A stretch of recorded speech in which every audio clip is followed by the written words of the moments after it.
Alright people, here we go. Another short video today. I'm going to show you a projectile problem. We've already done a bunch of these. And then I'm going to give you one exactly like it with the exact same parameters. Alright, let's start this bad boy. Let's say I'm shooting a cannonball. And let's think about this angle right here. This angle right here is probably about 35 degrees.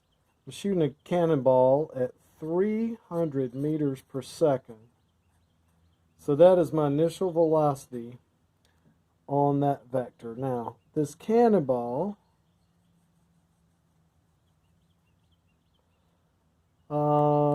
is going to go a long way.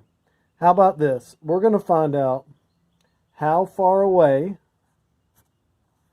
and how high it will go. Those will be my two questions, all right? So I'm giving you this vector. There's the angle. Here we go. First thing we need to do is solve for this up vector right here. And that'll give us a time. If we can find this initial velocity up, then we can figure out how long it will take to get up there. We can also, all right, so here we go. 300 meters per second. This is the opposite. This is the hypotenuse. We have 35. So I'm going to say that the sine of 35 is equal to the opposite side, which is this side right here we're looking for, over the hypotenuse, which is 300.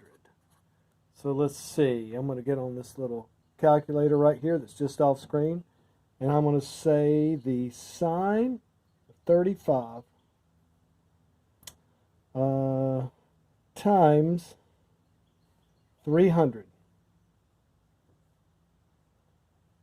And that's going to be equal to 172.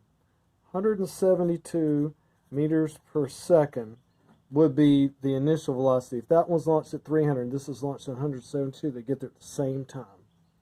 All right, so how long would it take this to get up there? We can very easily say, well, we know that the acceleration down towards the ground is 9.8. So we can use A is equal to delta V over T to solve for time. The acceleration is 9.8 on this vector, meters per second per second. The amount of time is what we're looking for, and we know the initial velocity is 172. So we're going to switch these two numbers, and we're going to say 172 divided by 9.8. So I'm going to do that over here on my helpful calculator. 172 divided by 9.8 gives us, it's going to take it 17.55 seconds to get to the top. Man, that thing went really, really far in the air, didn't it? I'm going to call it 17.6 seconds. All right, cool. Now we know how long it takes it to fall. So we can use our simple shortcut formula to find this distance, which will be the height. We'll say xf equals 1/2 a. You know that the acceleration this way is 9.8 t squared, 17.6 squared. So 1/2 times 9.8 times 17.6 squared. I'm going to do that on my calculator. I am going to hit,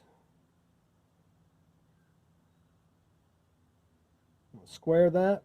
I'm going to say times 0.5 times 9.8 equals 1,513.6 meters.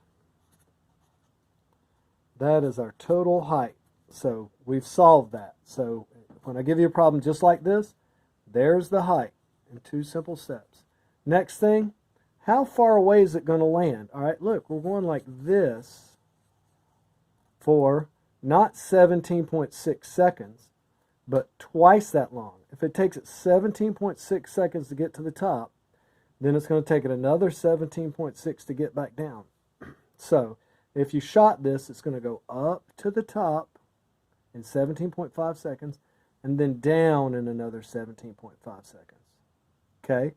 So our total time is going to be 35.2 seconds, because that is 17.6 times 2. Okay, I just did that in my head. So we can just find this vector right here in meters per second, and then say it goes that fast for 35.2 seconds. You may guess that I'm going to use cosine, because we are looking for the adjacent side, and we know the hypotenuse. So right over here, I'm going to move this up a little bit. To solve for this vector, I'm going to say the cosine of 35 is equal to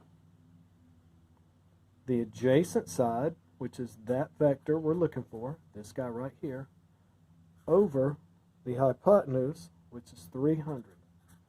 Now that's going to leave us with 300 times the cosine of 35. Over here on my little calculator, I'm going to say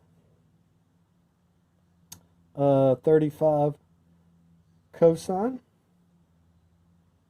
Oh, no, we've got to punch it in differently. I apologize. This calculator's different. I'm going to say cosine 35 times 300. And that gives me 245.7 meters per second. That's the sideways velocity. And it's going to go 245.7 meters per second for 35.2 seconds. So you may guess, we're really now, this is the only time you get to use this formula. V is equal to d over t. The velocity is 245.7 times the time, 35.2 seconds, equals the distance. All right? 245.7 times 35.2 gives me 8,650.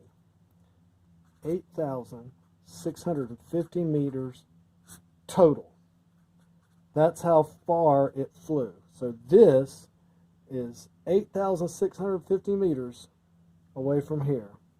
That is a long way